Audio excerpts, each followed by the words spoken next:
नमस्कार दोस्तों, पहलवान बजरंग पुनिया ने अपना पद्मश्री अवार्ड लौटाने का ऐलान करते हुए अवार्ड प्रधानमंत्री आवास के सामने फुटपाथ पर रख दिया है।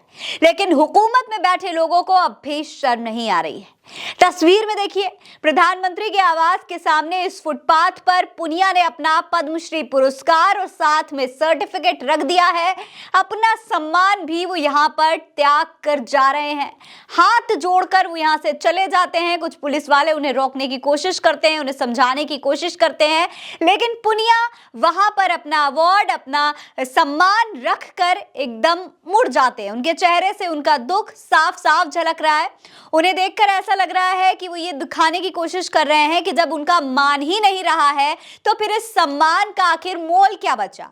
इससे पहले उन्होंने प्रधानमंत्री को एक लंबा चौड़ा लेटर भी लिखा था और ये अवार्ड वापस करने की बात भी कही थी। उन्होंने प्रधानमंत्री को जो पत्र लिखा था उसमें अपनी मांग न सुने जाने का दुख जाहिर उन्होंने किया था। लेटर के साथ उन्होंने जो कैप्शन लिखा है ट्वीट में, वो कहते हैं कि मैं अपना पद्मश्री अवार्ड लौटाने जा रहा हूं। उन्होंने भावुक होकर ये लेटर और पुरस्कार लौटाने का फैसला किया है। दोस्तों, ये दुखद खबर पूरे देश के लिए है, क्योंकि पूरे देश का मान बढ़ाने वाले खिलाड़ी अब अपना सम्मान त्यागने को मजबूर हो चुके हैं। दोस्तों, ये सब कुछ कहां से शुरू हुआ, अब ये भी समझ लीजिए। दरअसल इस साल की शुरुआत से ही भारतीय पहलवानों का एक तबका भारतीय कुश्ती महासंघ में ब्रजभूषण शरण सिंह की जो चल रही मनमानी थी और तानाशाही थी, उसको लेकर विरोध कर रहे थे। ब्रजभूषण पर महिला पहलवानों का यौन उत्पीड़न करने का आरोप भी लगा है। ब्रजभूषण शरण सिंह बीजेपी सांसद हैं और लंबे अरसे से भारतीय कुश्ती महासंघ के अध्यक्ष रहते आए हैं। पहलवानों के लंबे आंदोलन के बाद उन्हें हाल ही में अध्यक्ष पद छोड़ना पड़ा था। हालांकि जो नए अध्यक्ष बनाए गए चुनाव के बाद वो भी ब्रजभूषण के खेमे के ही निकले, उन्हीं के करीबी निकले। ऐसे में पहलवानों का पिछले 11 महीने से जो आंदोलन चल रहा था वो पूरी तरीके से बेकार हो गया। यही कारण है कि बजरंग पुनिया ने अपना जो पदक था उसे लौटाने का ऐलान कर दिया है। आंदोलन के पूरी तरीके से बेमतलब होने के बाद और केंद्रीय सरकार की महिला पहलवानों की शिकायतों पर ध्यान नहीं देने के बाद बीते दिन भारत की ओलंपिक पदक विजेता साक्षी मलिक ने भी कुश्ती छोड़ने का ऐलान कर दिया था। वो बिल्कुल नम आंसू से ये फैसला ले रही थी। प्रेस कॉन्फ्रेंस के दौरान अपने जूते निकाल करके उन्होंने बेंच पर रख दिए थे मीडिया के माइक के सामने और ये बता दिया था कि अब मैंने अपनी कुश्ती, अपना सपना, अपना भविष्य यहाँ पर त्याग दिया है सरकार के फैसलों के सामने, तानाशाही फैसलों के सामने। पहलवानों के इस फैसले से जनता भी काफी दुखी है।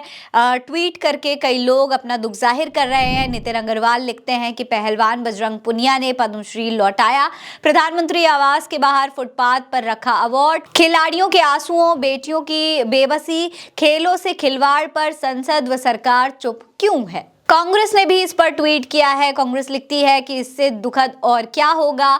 देश का मान बढ़ाने वाले पहलवान बजरंग पुनिया ने अपना पद्मश्री सम्मान प्रधानमंत्री आवास के बाहर फुटपाथ पर रख दिया। बजरंग पुनिया का कहना है कि मोदी सरकार ने उन्हें झूठे आश्वासन दिए, जब प्रदर्शन किया तो उन्हें परेशान किया, प्रदर्शन स्थल को तहस नहस कर दिया। आज मोदी सरकार के अत्याचार से मजबूर होकर बजरंग पुनिया को ये कदम उठाना पड़ा, शर्मनाक। जाकिर त्यागी भी इस पर ट्वीट कर रहे हैं। वो लिख रहे हैं कि मोदी जी चाहें तो इस पद्मश्री अवार्ड को त्वरित अपने चहेते सांसद ब्रजभूषण शरण सिंह को देकर सम्मानित कर सकते हैं। कल साक्षी मलिक भी रेसलिंग छोड़ने का ऐलान कर चुकी हैं। दुनिया में मोदी के नाम का डंका बज रहा है। कहने वाले इस खबर को भी डंके के रूप में पढ़ सकते हैं। दोस्तों, देश के लिए इससे ज्यादा शर्मनाक और कुछ भी नहीं हो सकता। दुनिया भर के पहलवानों को हराकर देश के लिए मेडल जीतने वाले हमारे ये पहलवान आज प्रताड़ित होकर अपना मेडल लौटा रहे हैं। यही लोग जब मेडल जीत कर लाते हैं तो प्रधानमंत्री खुद उनके साथ में खड़े होकर तस्वीरें खिंचवाते हैं, उनके लिए ट्वीट करते हैं, बाकायदा लंबे चौड़े शब्दों में उनकी तारीफें करते हैं, उन्हें अपने घर की बेटियां बताते हैं, अपने घर के बच्चे बताते हैं। लेकिन अब देखना ये होगा कि इन खिलाड़ियों के दुख के समय में क्या प्रधानमंत्री नरेंद्र मोदी इनके लिए कुछ कहेंगे। क्या प्रधानमंत्री नरेंद्र मोदी कोई बड़ा फैसला लेंगे, देखते हैं। इस खबर में इतना ही। ये खबर आप उल्टा चश्मा यूसी पर देख रहे हैं। मेरा नाम फरहीन अंसारी है। जय हिंद, जय भारत।